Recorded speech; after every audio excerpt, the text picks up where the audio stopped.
Wawan Bandung. Masuk tim SM Hidung. Mana dia gaji kuat dia. Rahmat Faisal Jafar yang Bandung.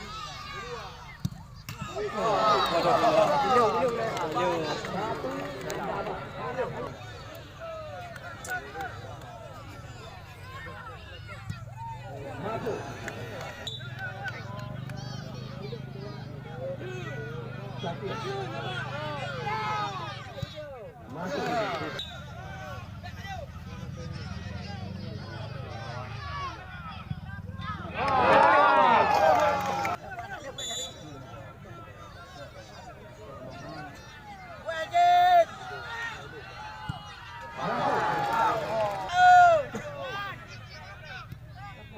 Masuk, yang dipelan tapi pas masuk nganyo.